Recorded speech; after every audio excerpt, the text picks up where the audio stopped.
Someone asked me not too long ago why I wrote this book. It was very simple. I told them I can't play golf. Their reaction at the time was, wait a minute. As John said, you were an investment banker for 25 years. How could you be an investment banker and not play golf? I said I could tell good stories. And I had 25 years of interesting stories. In the first half of my career, I actually told stories about Wall Street's sellers. Wall Street sellers is really an army of commercial banks and investment banks. I would think of these sellers in a way as gatekeepers, okay? Folks in a way who controlled markets, created markets, controlled access to markets, and controlled information about those markets. While the Wall Street buyers, and I would think of them as the hedge funds, private equity firms, traditional money managers, for the most part of the 70s and 80s and 90s, had very limited power, had very limited influence. In many ways, they couldn't sit with the grown-ups. They couldn't sit with the sellers. But from the mid-90s on, in the last half of my career on Wall Street, I shifted my storytelling to the buyers. Things were changing. What we were seeing, in a way, was a sea of liquidity, an explosion, in a way, in financial technology, in financial information. And what was popping up, like mushrooms, okay, was buy-side advocates, who I will call the 3 E's: entrepreneurs, endowments, and electronic exchanges. So with liquidity, financial technology, access to information, as well as endowments like Columbia, the buy side, the upstarts, in a way, these private equity firms, these hedge funds, in a way, seize the reins of power away from the traditional sell-side gatekeepers. They leveled the playing field. And for the first time, they could actually sit with the adults. They could enjoy the tasting menu. I had 25 years of those stories, but nothing like the stories we have seen in 2008. Nothing like the stories we're seeing every day in 2009. One of those stories, as we painfully know today, Wall Street was a house of cards. 2 noteworthy cards from that deck.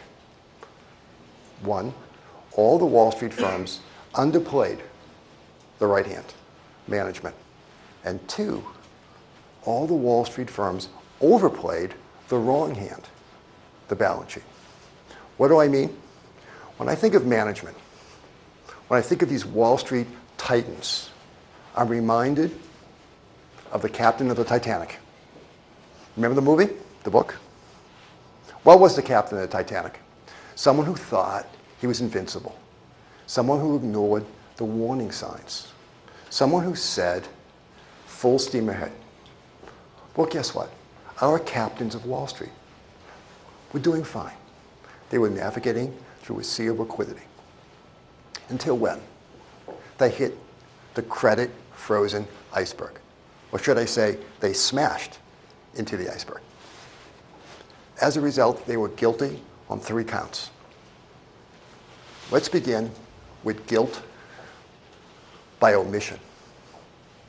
A number of these Wall Street CEOs, okay, buried their head in the sand. Instead of stepping forward and saying to us, hey, we have a problem. Let's try to fix it. I'll do whatever I can to fix it.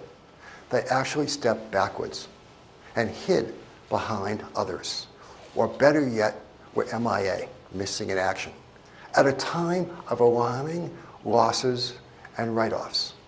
They couldn't be found. If some were guilty, okay, of omission, I would say others were guilty of commission. Some of these so-called Wall Street titans, okay, very early on in the credit crisis, late 2007, early 2008, came forward and told us, don't worry, the losses, the write-downs, behind us. It's contained. Well, as we know today, our Wall Street friends faced even more alarming, faced even more drastic write-downs and losses. The problem wasn't contained in early 2008, as we all know today. Their expression, contained, was surely an understatement. But it's funny, when I think of their words, not to worry, the situation is contained, it actually brings back another memory. It brings back another interesting act, okay, of commission. 4 years or so before the financial bubble burst, May 2003, President Bush, you might recall, landed on the aircraft carrier. And do you remember the banner hanging over the ship? Not contained, mission accomplished. Talk about lack of trust. Over time, as a result, folks had a lack of trust. Well, as the credit crisis, okay, raged on, we had a lack of confidence. This lack of confidence took over. Fear overran Wall Street's favorite word, greed. Doesn't happen very often when fear replaces greed on Wall Street. But when it does, and it did in 2008, the financial system goes down quickly. What do? We shoot first and answer questions second. And it's not clear if there's a floor to the elevator. Let me put it in more practical terms. In times of greed, pre-credit crisis, okay, we price risk too low. The credit window is open all night. In times of fear, which is the credit crisis, we price risk too high. And as we know, the credit window is closed day and night. Let me give you an interesting example of that. Let me show you how the markets right now are pricing risk too high. The current equity values, right? The current equity markets are pricing risk or pricing the equity markets as if we're in a recession. That's fair. But the credit markets are pricing themselves today as if we are in a Great Depression. The markets are out of whack. Fear.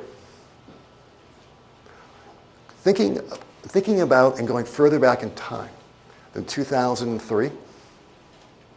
Sorry, I like to play history. Okay? Our Wall Street captains are guilty of a third count. They took a page from Russia's World War II playbook. What did Russia, or more interestingly, what did Stalin do when he entered World War II? He shot the generals. What did our Wall Street captains do? They shot the risk managers. They shot the senior executives. They shot the people who could have helped the CEOs navigate through the crisis. They could have helped the CEO say no. Okay? So while we were underplaying management, Wall Street couldn't help themselves, and they were overplaying the balance sheet. All the Wall Street firms, okay, were dancing to the same tune.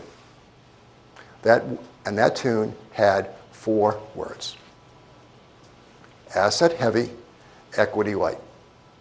These Wall Street firms were stretching the balance sheet. Leverage, more leverage, supersized leverage, until that balance sheet broke. I'm okay with leverage up to a point. High leverage numbers, which these guys were playing in, 80% of the time is okay. Great profits.